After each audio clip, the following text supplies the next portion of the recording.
나는 박영희, 올해 67입니다. 서울 변두리에서 30년 넘게 반찬 가게를 운영했죠. 남편이 세상을 떠난 후 혼자서 가게를 꾸려나가다가 작년에 건강이 안 좋아져 문을 닫았습니다. 이제는 아들 성우와 며느리 소정, 그리고 사랑스러운 손녀 하늘이와 함께 살고 있어요. 어느 날 오후였습니다. 하늘이 무너지는 것 같은 경험을 하게 되었습니다. 손녀 하늘이가 아이스크림이 먹고 싶다고 자꾸 아들 성우를 재촉하고 있었죠. 아들은 결국 하늘이 손을 잡고 아이스크림을 사러 마트에 가기로 했습니다. 이런, 휴대폰에 배터리가 없네. 어머니 폰 좀 잠시 빌려주세요. 아들이 본인 휴대폰을 충전기에 연결하면서 제 폰을 빌려달라고 하였습니다. 여기 있다. 가져가거라. 저는 아들에게 휴대폰을 빌려주었고 아들은 하늘이랑 함께 마트로 향했죠. 갔다 올게요. 혹시 필요한 게 생각나면 전화 주세요. 아들이 집을 나간 뒤 10여 분 후에 주방 쪽에서 전화벨 소리가 들렸어요. 벨소리가 나는 곳을 보니 주방 식탁 위에 올려진 며느리의 전화기에서 들리는 소리였습니다. 저는 주방으로 가서 전화기를 확인하려고 화면을 봤어요. 기생충이라는 글자가 화면에 보이길래 이상한 생각이 들었습니다. 이름 한번 요상하네. 사람 이름이 아닌가? 며느리의 휴대폰이라 남의 전화를 마음대로 받는 건 예의가 아니다 싶어 다시 테이블 위에 올려놓으려는 순간 우연히 화면에 터치가 되어 통화가 연결돼 버렸습니다. 여보세요, 여보, 나야. 전화기 스피커에서 작은 목소리가 들렸어요. 단번에 그 목소리는 아들 성우라는 걸 알 수 있었죠. 아들이 전화를 한 것이었죠. 그런데 아들이 빌려간 내 휴대폰으로 전화를 건 것인데 그렇다면 설마 그 기생충이 나였어? 갑자기 머리가 띵해지고 세상이 무너지는 것 같았습니다. 손이 덜덜 떨렸습니다. 이게 뭐야? 이게 도대체 뭐냐고요? 며느리는 휴대폰에 내 이름을 박영희 대신 기생충라고 입력해 둔 것이었습니다. 며느리에게 나의 존재는 기생충이었던 겁니다. 가슴이 철렁했습니다. 숨이 막히더라고요. 30년 넘게 억척스럽게 살아온 내가, 아들을 키우고 가정을 지켜온 내가 며느리에게는 그냥 기생충이었다니. 온몸에 힘이 빠졌어요. 의자에 털썩 주저앉아 한참을 허공만 바라봤습니다. 며느리 소정은 겉으로는 참 다정해 보였거든요. 시어머니라고 부르며 존댓말도 잘하고 아들한테도 어머니 모시는 게 당연하다고 말하곤 했죠. 그런데 이게 진짜 속마음이었나 봅니다. 생각해보니 이상한 일들이 있었어요. 내가 부엌에서 설거지를 하면 혀를 차는 소리를 냈고, 내가 TV를 보고 있으면 채널을 마음대로 돌렸죠. 그럴 때마다 어머니, 이 프로그램 더 재밌어요 라며 웃었지만, 이제 보니 다 가식이었던 거예요. 문득 아들 성우가 떠올랐습니다. 우리 성우는 착한 아이예요. 중견기업에서 과장까지 올라갔고 부모님께 효심도 있죠. 하지만 눈치가 없어서 아내 말에 휘둘리는 편이거든요. 이런 일을 알면 뭐라고 할까요? 기생충. 이 세 글자가 머릿속에서 맴돌았습니다. 가게를 하면서 손님들 챙겨주느라, 아들 뒷바라지하느라, 손녀 돌봐주느라 하루하루 바쁘게 살아왔는데 내가 언제 기생충이었나요? 남편 없이 혼자서 아들 대학까지 보냈어요. 반찬 가게 수익금으로 아들 결혼 자금도 대줬고 이 아파트 전세금도 내가 보탠 거거든요. 그런데 기생충이라니. 눈물이 났습니다. 억울하고 분했어요. 하지만 동시에 무서웠죠. 며느리가 언제 돌아올지 몰라서 급히 폰을 원래 자리에 놨습니다. 그날 저녁 식사 때 며느리는 평소와 다름없이 웃으며 말했어요. 어머니, 오늘 하루 어떠셨어요? 나는 대답할 수가 없었습니다. 그 웃는 얼굴 뒤에 기생충이라는 단어가 숨어 있다는 걸 알고 있으니까요. 억지로 웃으며 그냥 그랬다고 했죠. 아들 성우도 어머니, 오늘 얼굴이 안 좋아 보이시는데 괜찮으세요? 라고 물었어요. 걱정하는 표정이었지만 나는 괜찮다고 대답할 수밖에 없었습니다.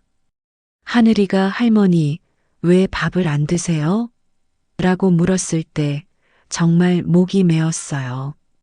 이 순수한 아이만은 할머니를 진심으로 사랑해 주는 것 같았거든요. 그날 밤 잠이 오지 않았습니다. 천장을 바라보며 계속 생각했어요. 앞으로 어떻게 살아야 할까? 이런 며느리와 한 집에서 계속 지낼 수 있을까? 그 일이 있고 나서 며느리를 다른 눈으로 보게 됐습니다. 평소 같으면 그냥 넘어갔을 일들이 이상하게 보이기 시작했어요. 며느리 소정은 아침마다 어머니, 안녕히 계세요라고 인사하며 나갔지만 뭔가 어색했습니다. 웃는 건 입꼬리뿐이고 눈은 웃지 않더라고요. 일주일쯤 지났을까요? 우연히 소정이 친구들과 통화하는 걸 들었습니다. 거실에 있는데 베란다에서 목소리가 들리더라고요. 아니야, 진짜 답답해 죽겠어. 시어머니가 하루 종일 집에 있으니까. 순간 귀를 기울였어요. 맨날 TV만 보고 있으면서 뭔 일이 그렇게 많은지 몰라.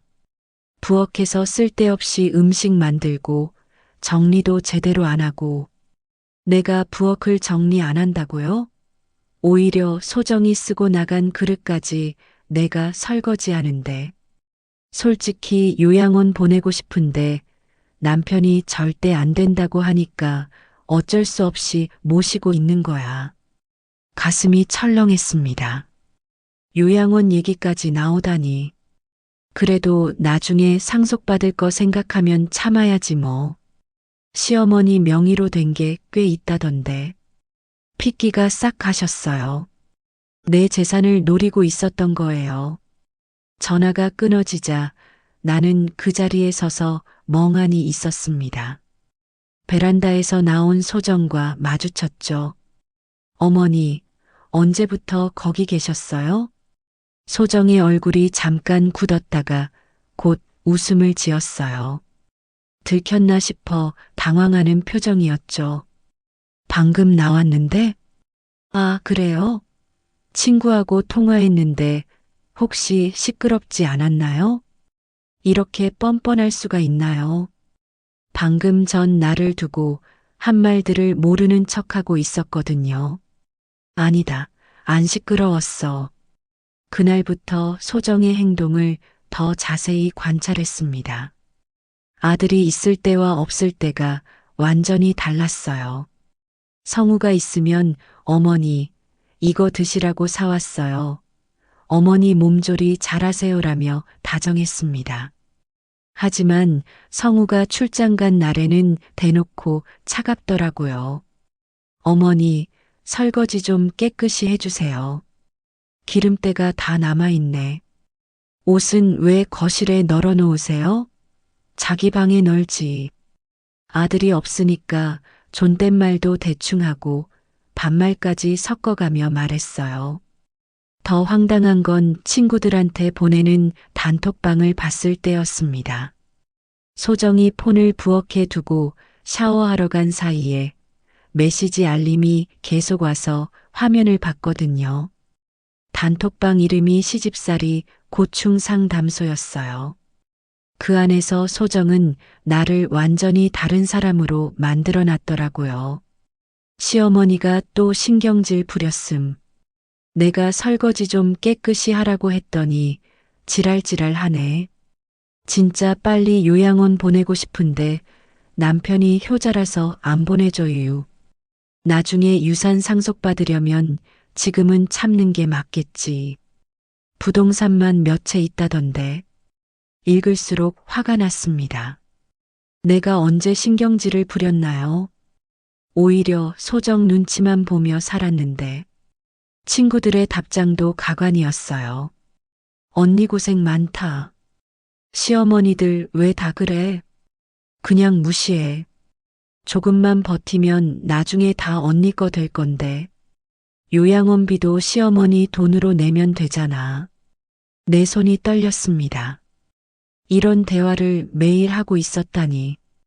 그런데 더 충격적인 메시지가 있었어요. 솔직히 시어머니 빨리 돌아가셨으면 좋겠음. 건강하게 오래 살면 유산도 기생충처럼 다 까먹을 거 아냐. 이걸 보는 순간 정말 숨이 막혔습니다. 내가 빨리 죽기를 바라고 있었던 거예요. 급히 폰을 원래 자리에 놓고 자리를 피했어요. 소정이 샤워에서 나올 시간이었거든요. 그날 밤 아들과 소정이 대화하는 걸 들었습니다. 문틈으로 새어나오는 소리였죠. 여보, 어머니 건강이 안 좋으신 것 같아. 요즘 얼굴이 어두워. 그러게 말이야. 나이가 드시니까 그런 거 아닐까? 병원 한번 모셔가 볼까? 소정의 목소리는 여전히 다정했어요.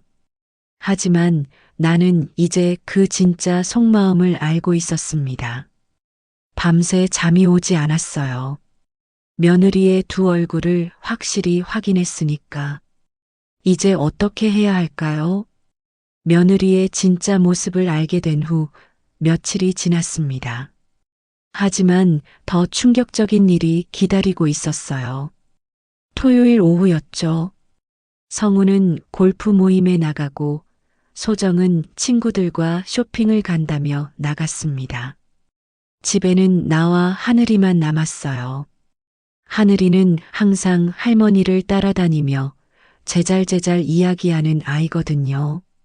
그날도 내 옆에 앉아 유치원에서 있었던 일을 말해줬어요. 할머니, 오늘 선생님이 가족 그림을 그리래서 할머니도 그렸어요. 그래, 우리 하늘이가 할머니를 그려줬구나. 네, 그런데 친구들이 할머니 집에 왜 사냐고 물어봤어요. 순간 마음이 아팠습니다.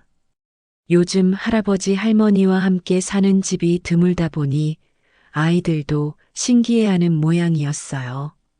할머니가 하늘이랑 같이 살고 싶어서 그런 거야. 맞아요. 저도 할머니랑 같이 살고 싶어요. 그런데 하늘이가 갑자기 말을 멈췄어요. 그런데 뭐야? 엄마가 그러는데 할머니 곧 다른 집으로 간대요. 심장이 쿵 떨어지는 것 같았습니다. 다른 집이 어디야? 뭐라고 했더라? 요양원? 요양원. 소정이 전화로 친구들에게 한 말이 떠올랐어요. 엄마가 언제 그런 말 했어? 어제 아빠하고 이야기할 때요. 제가 화장실 가려고 지나가는데 들었어요. 아빠는 뭐라고 했는데? 아빠는 안 된다고 했는데 엄마가 할머니 아프시니까 요양원에서 더 잘 돌봐준다고 했어요. 가슴이 답답했어요. 소정이 성우를 설득하기 시작한 거였죠. 그리고 엄마가 또 뭐라고 했는지 알아요?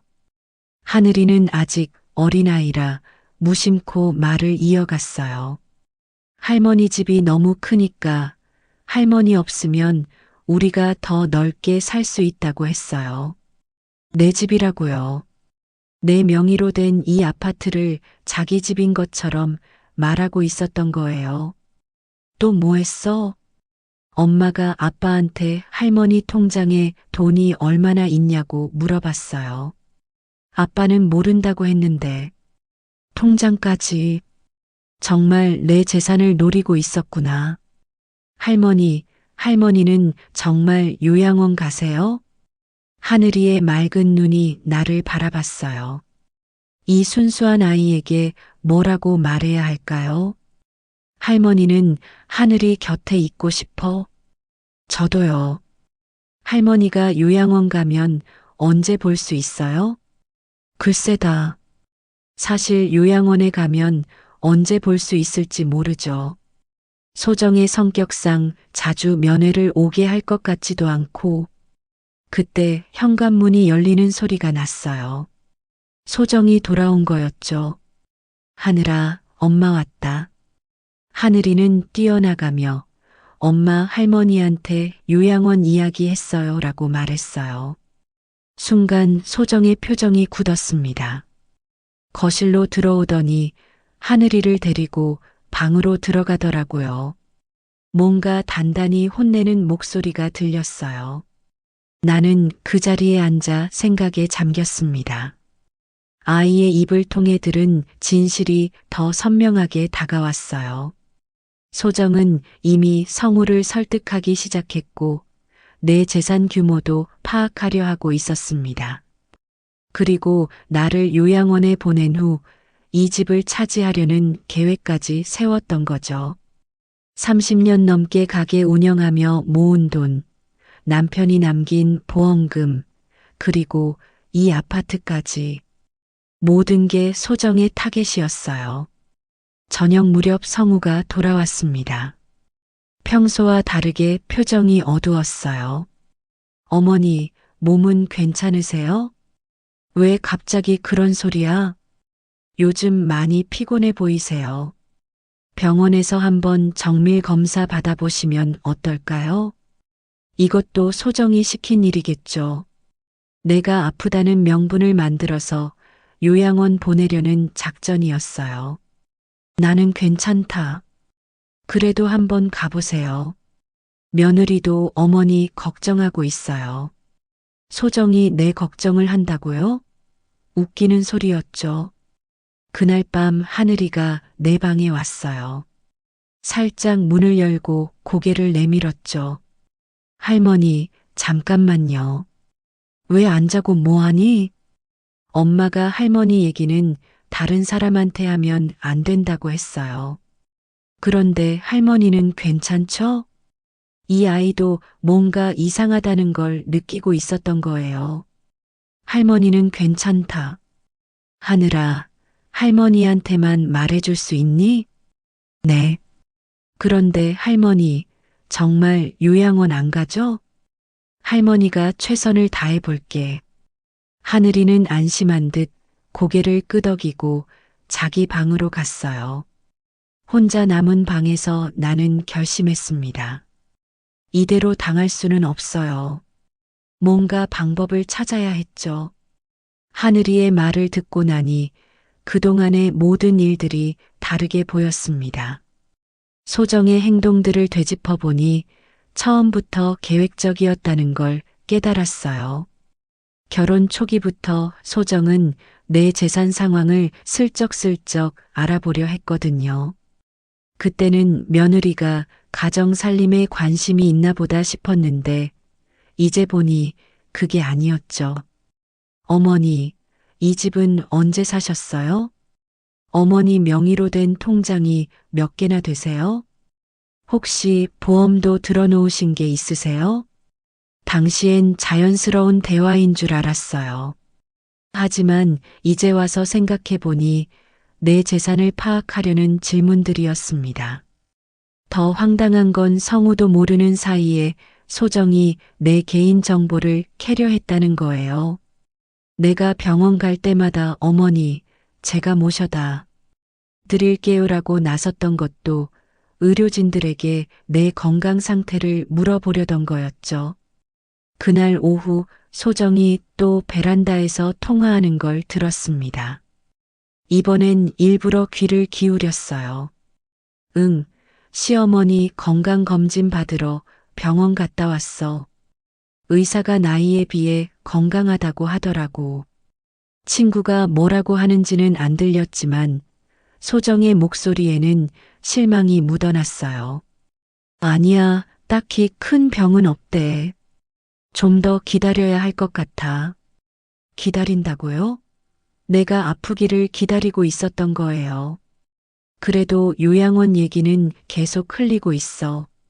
남편이 조금씩 마음이 흔들리는 것 같거든. 정말 소름이 돋았습니다.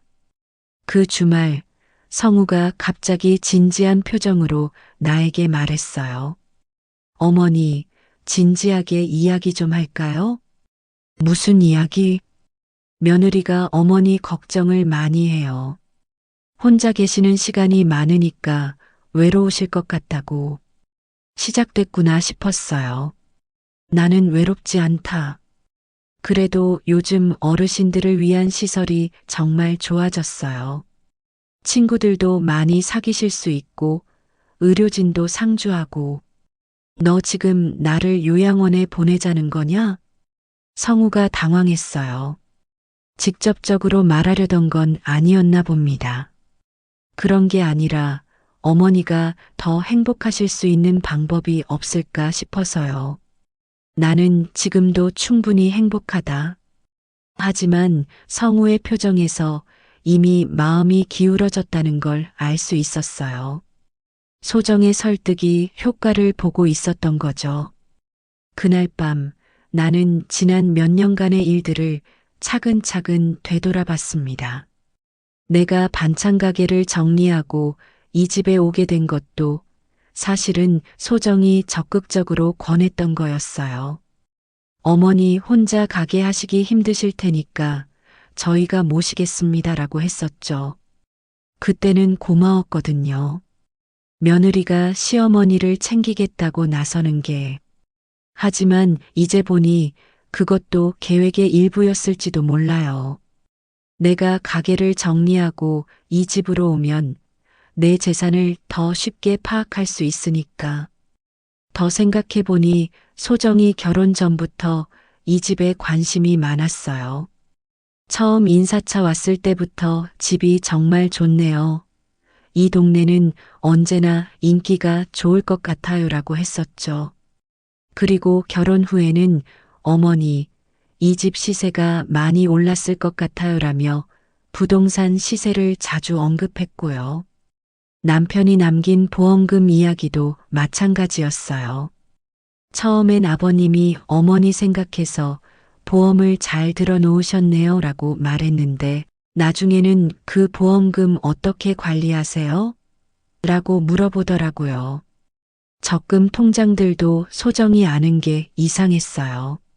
성우한테 물어본 건지 아니면 다른 방법으로 알아낸 건지 그동안 내가 얼마나 순진했는지 깨달았습니다.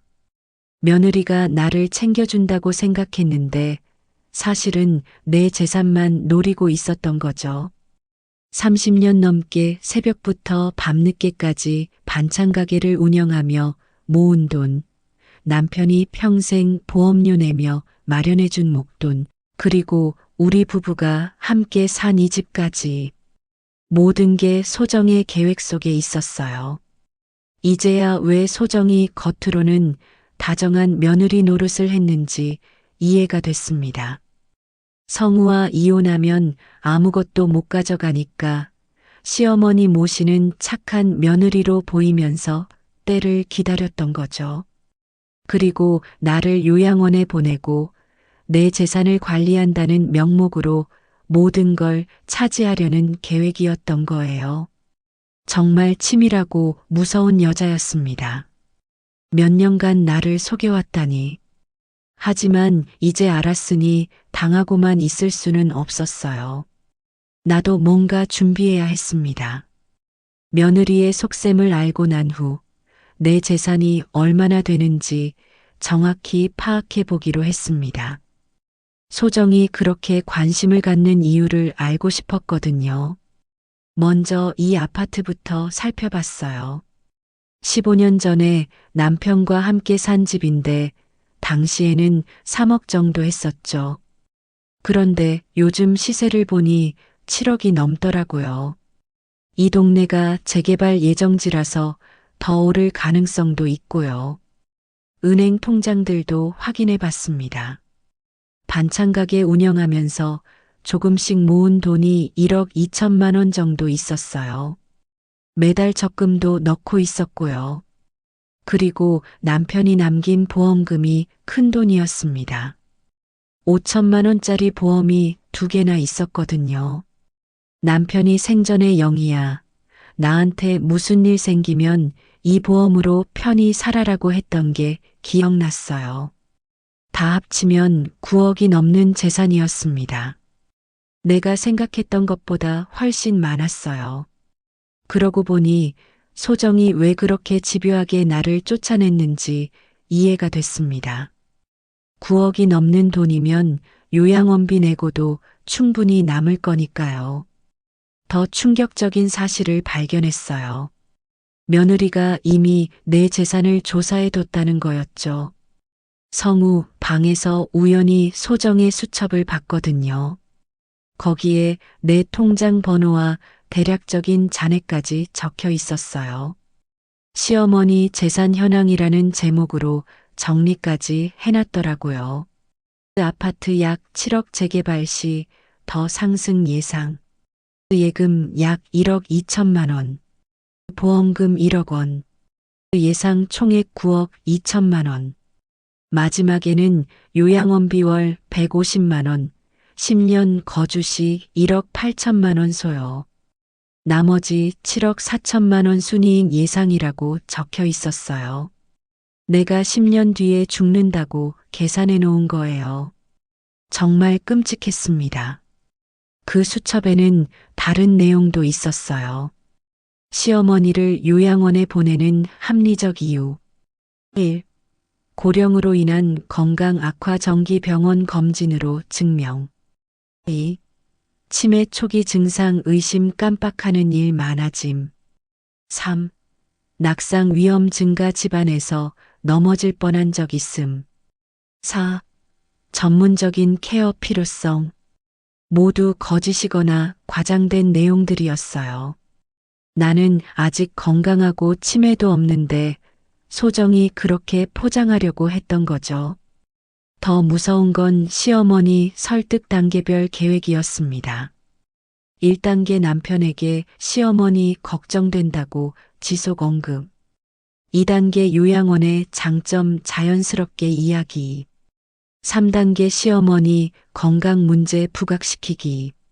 4단계 전문 상담 통해 객관적 판단 유도. 5단계 시어머니 동의 얻어내기. 정말 치밀한 계획이었어요. 그리고 지금 3단계까지 진행된 상태였죠. 그날 저녁 소정이 또 연기를 시작했습니다. 어머니, 오늘 마트에서 계산할 때 카드를 깜빡하셨다고 하던데요? 아, 그냥 실수한 거야. 요즘 그런 일이 자주 있으시는 것 같아서 걱정이에요. 혹시 스트레스 받으실 일이 있으세요? 별일 없다. 그래도 한번 병원에서 상담받아 보시면 어떨까요? 요즘 건망증도 조기에 치료하면 좋아진다고 하던데. 소정은 내가 치매에 걸렸다고 만들고 싶어 했어요. 그래야 요양원에 보내기가 쉬우니까. 성우도 옆에서 거들었습니다. 어머니, 며느리 말이 맞아요. 그냥 검사 한번 받아보세요. 나는 멀쩡하다고. 혹시나 하는 거예요. 미리미리 체크해두면 안심이 되잖아요. 부부가 한편이 되어 나를 몰아가고 있었어요. 그날 밤 하늘이가 또 내 방에 와서 속삭였습니다. 할머니, 엄마가 아빠한테 할머니 깜빡하는 게 많아졌다고 했어요. 하늘이는 할머니가 깜빡하는 거 봤어? 아니요.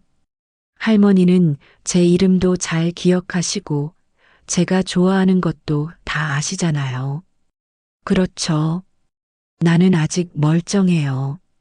손녀 이름은 물론이고 좋아하는 반찬, 싫어하는 음식, 친한 친구 이름까지 다 기억하거든요. 엄마가 거짓말하는 거예요? 순수한 아이의 질문에 뭐라고 대답해야 할지 몰랐어요. 할머니는 건강하니까 걱정하지 마. 그 후 며칠 동안 소정의 작전은 더욱 교묘해졌습니다. 내가 뭔가 깜빡할 때마다 과장해서 성우에게 보고했어요. 여보, 어머니가 오늘 가스레인지 끄는 걸 깜빡하셨어요. 어머니가 같은 이야기를 3번이나 하시더라고요. 어머니가 하늘이 학교 가는 시간을 헷갈리시는 것 같아요. 모두 일상적으로 있을 수 있는 실수들이었는데 소정은 그걸 큰 문제인 것처럼 부풀렸어요. 성우도 점점 걱정하기 시작했습니다. 어머니, 정말 병원 한번 가보셔야겠어요. 소정의 계획이 성공하고 있었어요. 이대로 가면 정말 요양원에 보내질 것 같았습니다. 하지만 나도 가만히 있을 수는 없었어요. 친구 순자에게 전화를 걸었습니다. 순자는 나와 함께 장사를 했던 절친이에요. 나보다 2살 어리지만 세상 물정을 더 잘 아는 친구죠. 남편 없이 혼자 아들, 딸 셋을 키워낸 강한 여자이기도 하고요. 순자야, 나 좀 만날 수 있어? 왜? 목소리가 이상한데 무슨 일이야? 전화로는 말하기 어려운 일이었어요. 만나서 이야기할게. 근데 급해. 그래, 내일 오후에 우리 단골 찻집으로 와. 다음 날 오후 순자를 만났습니다. 20년 넘게 알고 지낸 친구라 내 표정만 봐도 뭔가 큰일이 났다는 걸 알더라고요. 영희야, 무슨 일이야? 얼굴이 완전히 상했잖아. 나는 그동안 있었던 일들을 하나하나 털어놨습니다. 휴대폰에서 본 기생충부터 시작해서 며느리의 단톡방 내용, 하늘이를 통해 들은 요양원 이야기, 그리고 소정의 수첩에 적힌 재산 목록까지. 순자는 들을수록 표정이 굳어졌어요. 이 미친년이 정말. 영희야, 이거 큰일이다. 나도 알아. 그런데 어떻게 해야 할지 모르겠어. 일단 증거부터 확보해야 해. 며느리가 한 말들, 단톡방 내용, 그 수첩까지 다 사진 찍어놔. 순자는 역시 현실적이었어요. 그리고 변호사 만나봐야겠어. 내가 아는 변호사가 있거든. 변호사까지 만나야 해? 당연하지. 9억 넘는 재산을 노리는 년이야. 그냥 당할 거야? 순자 말이 맞았어요. 이런 일에는 법적 대응이 필요했죠. 근데 영희야, 내가 너무 착했어. 며느리 눈치만 보고 살았으니까 이런 일이 생긴 거야. 그때는 가족이니까 서로 배려해야 한다고 생각했어. 배려는 상대방도 할 때 의미가 있는 거야. 일방적으로 당하기만 하면 호구지 배려가 아니야. 순자는 내가 지금까지 얼마나 순진했는지 깨우쳐줬어요. 이제부터는 달라져야 해. 며느리한테 끌려다니지 말고 내가 주도권을 잡아. 어떻게? 일단 며느리가 무슨 계획을 세우고 있는지 더 파악해봐. 그리고 아들한테는 절대 말하지 마. 아직은 때가 아니야. 순자의 조언이 옳았어요. 성우는 아직 소정편에 서 있으니까 섣불리 말했다가는 오히려 역효과가 날 수 있었죠. 그리고 영희야, 혹시 며느리가 내 도장이나 인감 같은 거 관리하고 있어? 아니, 그런 건 내가 직접 보관하고 있어. 다행이네. 통장 비밀번호도 혹시 알려주지 않았지? 그건 절대 안 알려줬어. 잘했어. 그런 건 끝까지 지켜야 해. 순자와 이야기하니 머리가 맑아졌어요. 그동안 혼자 끙끙 앓으며 답답했는데 함께 대응할 사람이 있으니 든든했죠. 변호사는 언제 만날 수 있어? 내일 당장 만날 수 있어. 정민석 변호사라고 내가 전에 상속 문제로 도움받은 적이 있거든. 고마워, 순자야. 내가 없었으면 어쩔 뻔했어. 뭘, 우리가 몇 년 친군데. 그런데 영희야, 이번에는 제대로 혼내줘야 해. 며느리가 너무 우습게 봤어. 집에 돌아가니 소정이 웃으며 맞아줬어요. 어머니, 어디 다녀오셨어요? 친구 만나고 왔다. 친구분이랑 재미있게 보내셨나 봐요. 표정이 밝아지셨네요.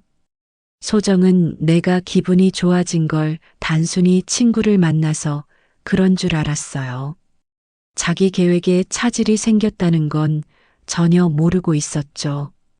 어머니, 그런데 내일 병원 예약해뒀어요.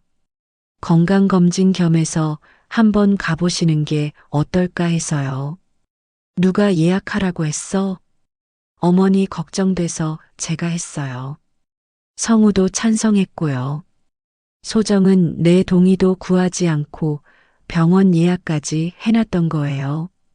정말 뻔뻔한 여자였습니다. 나는 안 갈 거야. 왜요? 그냥 간단한 검사인데. 내가 싫다고 하면 싫은 거야.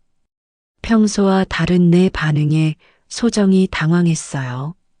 지금까지는 며느리 말에 순순히 따라줬는데 이번에는 단호하게 거부하니까 의외였나 봅니다.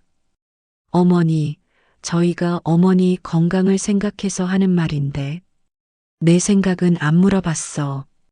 소정의 얼굴에 당황스러운 표정이 스쳤어요. 하지만 금세 웃음을 지으며 말했죠. 그럼 성우가 퇴근하고 오면 다시 이야기해봐요. 성우를 통해 나를 설득하려는 거였어요. 저녁에 성우가 돌아오자마자 소정이 귓속말을 했습니다. 그러고는 성우가 나에게 왔어요. 어머니, 병원 검진 꼭 받으셔야 해요. 나는 멀쩡하다고. 혹시나 해서 받아보는 거예요. 저희가 어머니 걱정돼서 그러는 거 이해해 주세요. 이제는 답이 뻔했어요. 성우도 완전히 소정 편에 서 있었죠. 하지만 나도 이제 혼자가 아니었습니다. 순자라는 든든한 동맹이 있고 내일은 변호사도 만날 예정이었어요. 게임이 시작됐습니다. 다음 날 오후 순자와 함께 변호사 사무실에 갔습니다. 정민석 변호사는 40대 중반의 침착한 분이었어요. 내 상황을 자세히 설명하자 변호사는 심각한 표정을 지었습니다. 이건 단순한 가족 갈등이 아니라 재산을 노린 계획적 범죄의 성격이 짙네요. 범죄라고요? 며느리분이 허위 사실을 유포해서 요양원 입소를 강요하고 재산을 탈취하려 한다면 사기죄에 해당할 수 있어요. 변호사 말을 들으니 내 상황이 얼마나 심각한지 깨달았습니다. 지금까지 수집하신 증거들을 보여주시겠어요? 나는 며느리 수첩을 사진 찍어온 걸 보여줬어요. 소정이 외출한 사이에 몰래 찍었거든요. 이거면 며느리분의 계획적 의도를 증명할 수 있어요. 하지만 더 확실한 증거가 필요합니다. 어떤 증거요? 며느리분이 직접 한 말들을 녹음하거나 단톡방 대화 내용을 캡처하는 거죠. 그런 게 가능해요? 물론이죠. 본인의 재산과 인권을 지키기 위한 정당한 행위입니다. 변호사는 구체적인 방법들을 알려줬어요. 일단 며느리분과 대화할 때 휴대폰 녹음 기능을 켜두세요. 그리고 가능하면 단톡방 내용도 다시 확인해서 사진으로 남겨두시고요. 그리고 통장이나 인감은 절대 며느리분 손에 들어가면 안 돼요. 은행에 별도로 보관하거나 안전한 곳에 숨겨두세요. 변호사의 조언을 따라 집에 돌아와서 준비를 시작했습니다. 먼저 휴대폰 녹음 앱을 설치했어요. 순자가 도와줘서 쉽게 할 수 있었죠. 그리고 중요한 서류들은 은행 대여금고에 맡겼습니다.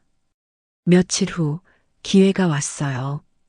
소정이 또 베란다에서 친구와 통화하는 걸 들었거든요. 이번에는 핸드폰을 들고 가까이 가서 녹음했습니다. 시어머니가 병원 가기 싫다고 난리야. 그래서 남편이 더 걱정하고 있어. 원래 계획대로 하면 돼. 조금만 더 기다려. 응, 근데 시어머니가 요즘 좀 이상해. 전에는 내 말 잘 들었는데 요즘은 반항적이야. 혹시 눈치챈 건 아니겠지? 설마. 그냥 나이 들어서 고집이 세진 것 같아. 그래도 조심해. 노인네들이 의외로 영악할 때가 있어. 걱정하지 마. 이미 남편은 내 편이고 요양원 입소까지 시간 문제야. 완벽한 증거였어요. 소정이 직접 자신의 계획을 말하고 있었거든요. 그 다음 날에는 소정의 휴대폰을 다시 확인할 기회가 있었어요. 소정이 샤워하러 간 사이에 단톡방을 확인했죠. 새로운 메시지들이 더 있었어요. 시어머니 요양원 보내는 거 남편이 거의 동의했어. 이제 시어머니만 설득하면 돼. 요양원비는 시어머니 돈으로 내고 나머지 재산은 우리가 관리하는 걸로 하기로 했어. 시어머니 치매 걸린 것처럼 연기하고 있어.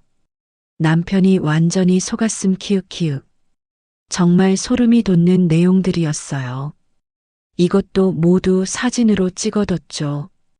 그런데 더 충격적인 메시지가 있었어요. 사실 시어머니 빨리 죽으면 좋겠는데 너무 건강해서 문제야. 요양원 가면 외로움 때문에 빨리 약해질 거야. 그럼 우리 계획대로 될 거고, 내가 요양원에서 외로워하다가 빨리 죽기를 바라고 있었던 거예요. 증거는 충분히 모았습니다. 이제 언제 공개할지만 정하면 됐어요. 변호사와 다시 상의했더니 가족들이 모인 자리에서 폭로하는 게 가장 효과적이라고 했어요. 며느리분이 부인할 수 없도록 여러 사람 앞에서 증거를 제시하는 게 좋겠어요. 마침 다음 주말이 성우 생일이었어요. 소정이 가족 모임을 준비하고 있다고 했거든요. 완벽한 타이밍이었습니다. 그때 모든 걸 공개할게요. 좋은 생각이에요. 그런데 혹시 며느리분이 먼저 움직일 수도 있으니 조심하세요. 변호사 말이 맞았어요. 소정도 바보가 아니니까 내가 뭔가 준비하고 있다는 걸 눈치챌 수도 있었죠. 실제로 며칠 후부터 소정의 행동이 더 적극적으로 변했어요. 어머니, 이번 주말에 좋은 요양원 견학 가보면 어떨까요? 나는 안 갈 거야. 그래도 한 번만 가보세요. 요즘 요양원들 정말 좋아졌어요. 소정이 압박을 가하기 시작한 거였죠. 성우도 합세했습니다. 어머니, 며느리 말 맞아요. 그냥 구경만이라도 가보세요. 왜 자꾸 요양원 이야기만 하냐? 어머니를 위해서예요. 더 전문적인 케어를 받으실 수 있어요. 부부가 한마음으로 나를 설득하려 했어요. 하지만 나는 이제 그들의 진짜 속마음을 알고 있었습니다. 그 이야기는 내 생일에 하자. 소정과 성우가 의아한 표정을 지었어요. 어머니 생일이요? 응, 내 생일 때 가족들이 다 모이면 그때 결정할게. 사실 내 생일은 2달 후였어요. 하지만 성우 생일 모임에서 모든 걸 공개하려는 계획을 숨기려고 거짓말을 한 거였죠. 이제 며칠만 더 기다리면 됐습니다. 소정의 가면을 벗겨줄 때가 곧 올 거예요. 드디어 성우 생일날이 왔습니다. 소정이 정성스럽게 준비한 저녁 식사 자리에 우리 가족이 모였어요. 성우, 소정, 하늘이 그리고 나까지. 소정은 평소보다 더 다정하게 굴었어요. 아마 요양원 이야기를 꺼내기 위한 분위기 조성이었겠죠. 어머니, 오늘 성우 생일인데 뭔가 좋은 소식이 있으면 좋겠어요. 소정이 의미심장하게 말했습니다. 좋은 소식? 어머니가 요양원 견학 가신다고 하시면 성우도 안심할 텐데요. 역시 예상대로였어요. 성우 생일을 빌미로 나를 압박하려는 거였죠. 성우도 거들었습니다. 어머니, 정말 한 번만 가보시면 안 될까요? 저도 어머니 혼자 계시는 게 걱정돼요. 그래, 좋은 소식이 있긴 하네. 나는 가방에서 휴대폰을 꺼냈어요. 녹음 파일과 사진들이 모두 들어 있었죠. 무슨 소식이세요? 소정이 호기심 어린 표정을 지었어요. 자신에게 유리한 소식이라고 생각했나 봅니다. 며느리가 나를 기생충이라고 부르고 있다는 소식이야. 순간 소정의 얼굴이 파랗게 변했어요. 어머니, 그게 무슨... 이것 좀 봐라. 나는 휴대폰 화면을 보여줬어요. 소정의 연락처에 저장된 기생충이 선명하게 보였죠. 성우가 깜짝 놀랐습니다. 이게 뭐야? 내 아내가 시어머니를 이렇게 생각하고 있다는 거야. 소정이 황급히 변명했어요. 어머니, 그건 제가 한 게 아니에요. 누군가 장난으로. 장난으로? 그럼 이것도 장난이야? 나는 단톡방 대화 내용을 보여줬어요. 시어머니가 또 신경질 부렸음. 빨리 요양원 보내고 싶은데 나중에 유산 상속받으려면 지금은 참아야지. 성우가 휴대폰을 받아들고 내용을 읽었습니다. 읽을수록 표정이 굳어졌어요. 소정아, 이게 진짜야? 여보, 그건... 그리고 이것도 들어봐. 나는 녹음된 파일을 틀었어요. 소정이 친구와 통화하며 한 말들이 선명하게 들렸죠. 시어머니 요양원 보내는 거 남편이 거의 동의했어. 이제 시어머니만 설득하면 돼. 요양원비는 시어머니 돈으로 내고 나머지 재산은 우리가 관리하는 걸로. 성우의 얼굴이 점점 굳어졌어요. 자신이 얼마나 철저하게 속았는지 깨닫는 표정이었죠. 그리고 마지막으로 이것도 봐라. 나는 소정의 수첩 사진을 보여줬어요. 시어머니 재산 현황이라는 제목으로 내 재산이 상세히 정리된 부분이었죠. 성우가 소정을 돌아봤습니다.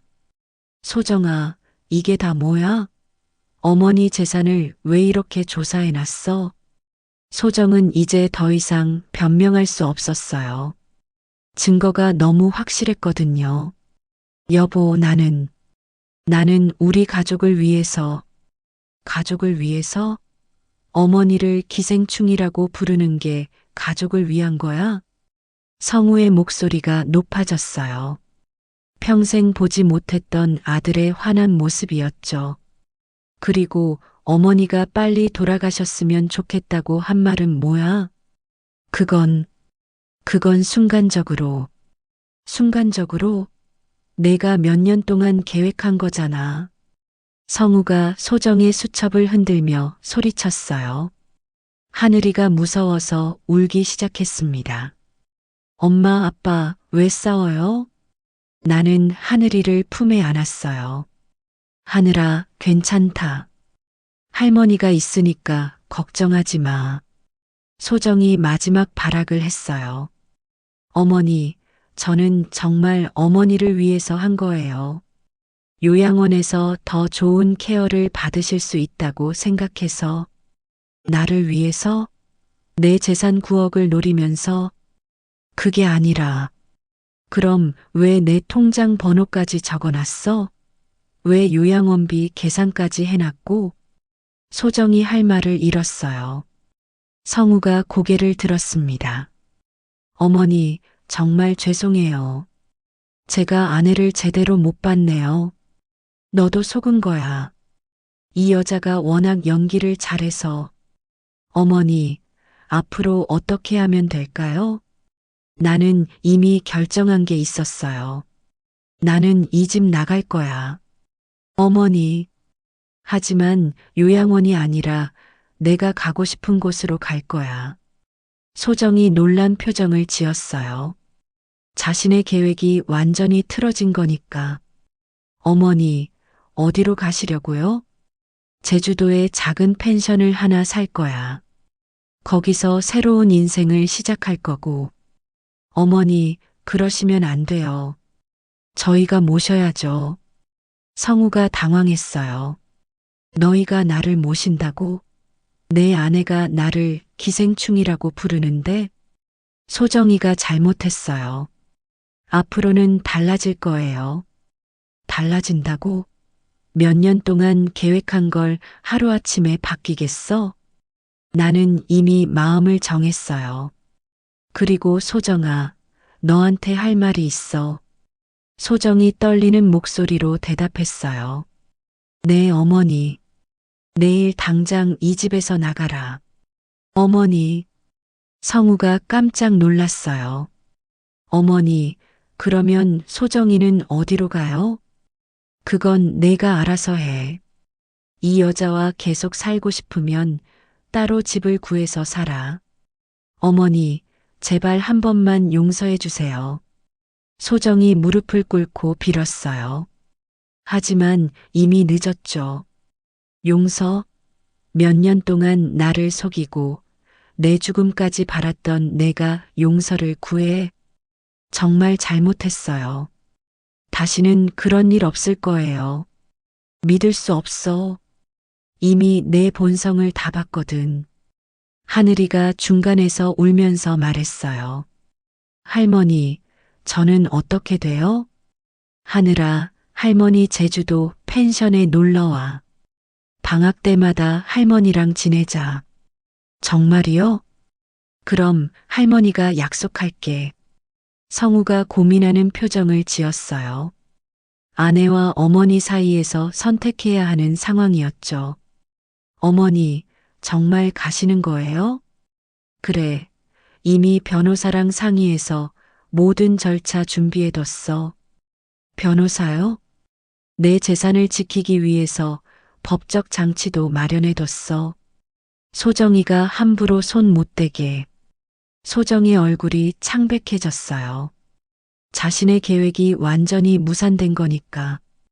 그리고 성우야, 너한테도 할 말이 있어. 네, 어머니. 내가 이 여자 편만 들고 나를 요양원에 보내려 했으니까 이제 내 몫은 없어. 어머니, 그게 무슨 말씀이세요? 내 유산에서 내 몫을 빼겠다는 얘기야. 대신 하늘이한테 다 물려줄 거야. 이것도 변호사와 상의해서 결정한 일이었어요. 소정이 내 재산을 노렸으니 아예 성우 부부가 손댈 수 없게 만들려고 했죠. 어머니, 하늘이가 성인이 될 때까지는 내가 관리하고 그 후에 하늘이가 물려받는 걸로 유언장 써뒀어. 완벽한 복수였어요. 소정이 그렇게 노렸던 재산을 영영 손에 넣을 수 없게 된 거니까. 그날 밤 소정은 짐을 싸서 친정으로 갔어요. 성우도 따라가더라고요. 집에는 나와 하늘이만 남았습니다. 할머니, 엄마 아빠가 왜 가버렸어요? 어른들 사정이 있어서 그래. 하늘이는 걱정하지 마. 할머니는 정말 제주도 가세요? 그래, 할머니가 새로운 곳에서 살 거야. 저도 같이 가면 안 돼요? 하늘이는 학교 다녀야지. 대신 방학 때마다 할머니 보러 와. 하늘이는 아쉬워했지만 이해해 주었어요. 그날 밤 나는 홀가분한 기분이었습니다. 드디어 소정의 가면을 벗겨냈고 내 재산도 지켜냈으니까요. 며칠 후 예상치 못한 일이 일어났습니다. 소정이 변호사를 고용해서 나를 상대로 소송을 걸어온 거예요. 시어머니가 정신적 문제로 인해 판단 능력이 떨어졌으니 재산 관리를 가족이 해야 한다는 내용이었어요. 정민석 변호사가 전화를 걸어왔습니다. 어머님, 며느리분이 어머님의 치매 의심 소견서를 가지고 와서 후견인 신청을 했어요. 치매 소견서라고요? 네, 어떤 병원에서 받은 건데 내용을 보니 조작된 것 같아요. 소정이 마지막 수를 쓴 거였죠. 내가 치매에 걸렸다고 거짓 서류를 만들어서 내 재산을 가로채려는 계획이었어요. 어떻게 해야 하나요? 일단 정신과 전문의에게 정확한 진단을 받으셔야 해요. 그래서 어머님이 정상이라는 걸 증명해야죠. 나는 즉시 대학병원에서 정밀 검사를 받았어요. 결과는 완전히 정상이었습니다. 67세 치고는 매우 건강한 정신 상태입니다. 치매나 인지 장애의 징후는 전혀 없어요. 의사의 소견서를 받아서 법정에 제출했죠. 재판 당일 법정에는 성우와 소정이 나와 있었어요. 소정은 여전히 연기를 하고 있었죠. 재판장님, 시어머니가 요즘 많이 헷갈려 하세요. 같은 말을 여러 번 하시고 깜빡하시는 일도 많고요. 소정의 변호사도 거들었습니다. 피신청인은 고령으로 인한 판단력 저하로 합리적인 재산 관리가 불가능한 상태입니다. 하지만 우리 쪽도 준비가 되어 있었어요. 정민석 변호사가 증거들을 하나씩 제시했습니다. 재판장님, 이것은 신청인이 피신청인을 기생충이라고 저장한 휴대폰 화면입니다. 법정에 있던 사람들이 술렁거렸어요. 그리고 이것은 신청인이 친구들과 나눈 대화 내용으로 피신청인의 재산을 노리고 있음을 보여주는 증거입니다. 녹음 파일이 법정에 울려 퍼졌어요. 시어머니 빨리 돌아가셨으면 좋겠음. 건강하게 오래 살면 유산도 다 까먹을 거 아냐. 소정의 얼굴이 하얗게 변했어요. 마지막으로 이것은 신청인이 피신청인의 재산을 상세히 조사해서 정리한 수첩입니다. 재판장이 수첩을 받아보더니 심각한 표정을 지었어요. 신청인 측에서 이에 대해 해명하시겠습니까? 소정의 변호사가 당황했습니다. 재판장님, 이것은 변명할 게 없습니다. 재판장님. 소정이 갑자기 일어나서 말했어요. 저는 시어머니 재산이 탐났습니다. 그래서 요양원에 보내려고 했고요. 모든 사람이 깜짝 놀랐어요. 갑자기 자백을 한 거니까. 하지만 시어머니가 치매에 걸렸다는 건 거짓말이에요. 시어머니는 멀쩡하세요. 소정이 울면서 말을 이어갔어요. 제가 욕심 때문에 거짓말을 했습니다. 용서해 주세요. 재판장이 엄중한 표정으로 말했습니다. 신청인의 자백에 따라 이 사건은 허위 사실에 근거한 악의적 신청으로 판단됩니다. 후견인 신청을 기각하며 신청인에게는 법정 모독죄와 사기 미수죄를 적용하겠습니다. 완벽한 승리였어요. 소정은 벌금형을 받았고 성우와도 이혼 소송에 들어갔죠. 법정을 나오면서 성우가 나에게 다가왔어요. 어머니, 정말 죄송합니다. 너도 속은 거니까. 어머니, 혹시 용서해 주실 수 있나요? 시간이 필요해. 그리고 내가 진짜로 뉘우치는지 지켜봐야겠어. 성우는 고개를 끄덕였어요. 하늘이는 제가 키우겠어요. 소정이와는 이혼할 거니까요. 그래, 하늘이는 내가 잘 키워라. 그리고 방학 때는 내가 데려갈 거야. 네, 어머니. 순자가 내 팔을 잡았어요. 영희야, 정말 시원하다. 그년이 벌 받는 거 보니까 고마워, 순자야. 내가 없었으면 어쩔 뻔했어. 뭘 당연한 거지. 그런데 정말 제주도 가는 거야? 그래, 새로운 인생 시작할 거야. 법정에서의 승리는 단순히 소송에서 이긴 것 이상의 의미였어요. 내가 스스로를 지켜낸 거니까. 한 달 후, 나는 제주도에 도착했습니다. 바다가 보이는 작은 펜션을 샀어요. 30년 넘게 반찬 가게를 하며 모은 돈으로 마련한 나만의 공간이었죠. 펜션 이름은 하늘바다 펜션으로 정했어요. 손녀 하늘이의 이름을 따서 지었죠. 첫 손님은 순자였습니다. 영희야, 여기 정말 좋다. 바다도 보이고 공기도 맑고. 그치? 나도 여기 와서 마음이 편해졌어. 펜션 운영은 어때?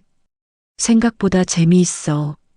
손님들이 맛있다고 해주면 뿌듯하고, 나는 펜션에서 직접 반찬도 만들어 드리고 제주도 특산물로 요리도 해드렸어요.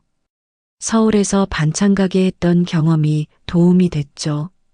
그런데 성우는 연락 안 와? 가끔 하늘이 안부 물어보는 전화와. 많이 후회하는 것 같더라고. 그럼 용서해 줄 거야? 시간을 두고 봐야지. 진짜로 달라졌는지.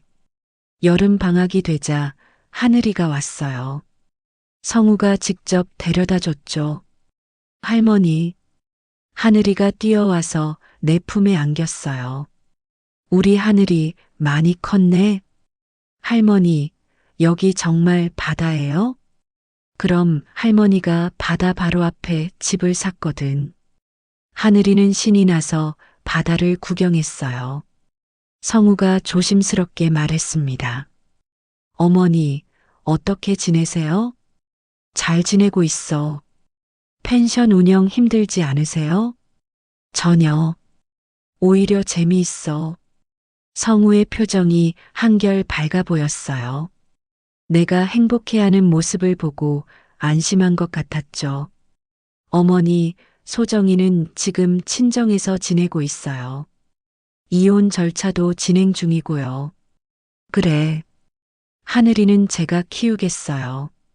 어머니 말씀대로 방학 때마다 여기 보낼게요.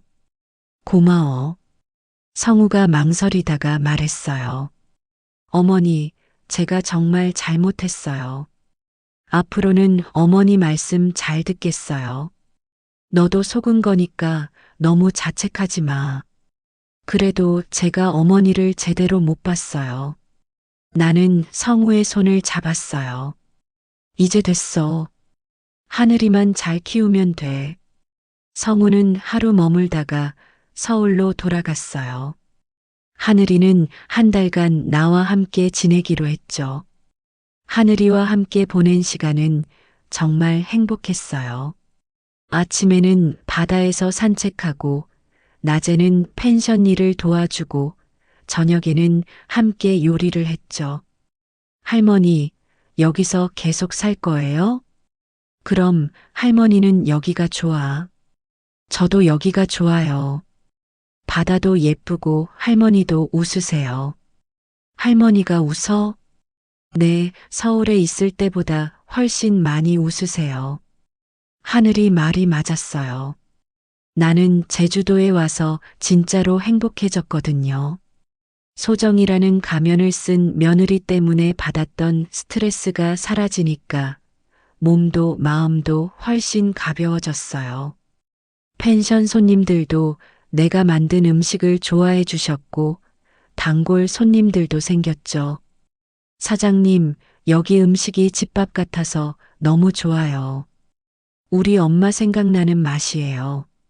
손님들의 칭찬을 들으면 정말 뿌듯했어요. 가을이 되자 순자가 또 놀러 왔어요. 영희야, 표정이 완전히 달라졌네. 진짜 행복해 보여. 그래, 나도 그런 기분이야. 소정이 그년 소식은 들었어? 별로 관심 없어. 이제는 내 인생이 더 중요하거든. 맞아. 그렇게 사는 거야. 그런데 성우는 어때? 많이 달라진 것 같아. 하늘이한테도 더 잘해주고, 나한테도 자주 안부 전화하고, 그럼 용서해 줄 거야? 조금씩 용서하고 있어. 그래도 시간이 더 필요해. 겨울 방학에 하늘이가 다시 왔어요. 이번에는 성우도 며칠 함께 머물렀죠. 어머니, 제가 서울에서 반찬 가게 다시 열까 생각 중이에요. 반찬 가게? 네, 어머니가 가르쳐 주신 음식들로 장사를 해보려고요. 좋은 생각이네. 하늘이도 함께 키우면서 할 수 있을 것 같아요. 성우가 정말 달라졌다는 걸 느꼈어요. 예전에는 돈과 체면만 생각했는데, 이제는 가족이 우선이었죠. 그런데 어머니, 혹시 서울로 다시 오실 생각은 없으세요? 왜? 그냥 가족이 함께 있으면 좋을 것 같아서요. 나는 여기가 좋아. 하지만 너희들은 언제든 놀러와. 네, 어머니. 그해 크리스마스, 나는 혼자가 아니었어요. 하늘이와 성우, 그리고 순자까지 모두 제주도로 와서 함께 보냈거든요. 할머니, 내년에도 여기서 크리스마스 보내요. 그럼 할머니가 매년 준비해 줄게. 바다를 바라보며 가족들과 함께 보낸 그 크리스마스는 정말 특별했어요. 소정이라는 악몽에서 벗어나 새로운 인생을 시작한 지 1년이 지났습니다. 이제 나는 진짜로 행복해요. 내가 원하는 대로 살고 있고 소중한 사람들과 함께 시간을 보내고 있으니까요. 67세에 시작한 새 인생이지만 전혀 늦지 않았어요.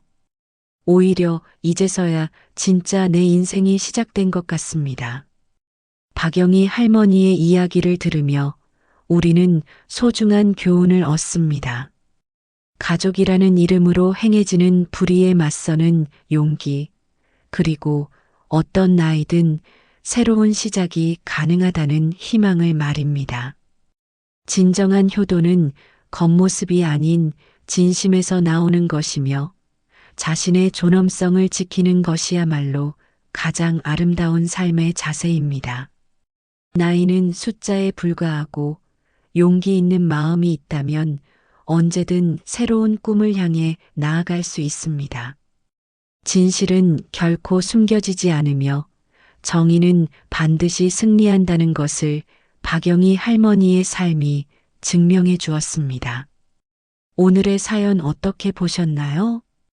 이야기가 마음에 드셨다면 무료인 좋아요와 구독 버튼 부탁드립니다. 알림 설정도 해두시면 새 영상이 올라올 때마다 제일 먼저 시청하실 수 있습니다. 혹시 이 이야기 어디에서 듣고 계신가요? 계신 지역이나 장소를 댓글로 남겨주시면 감사한 마음으로 반갑게 인사드릴게요. 고맙습니다.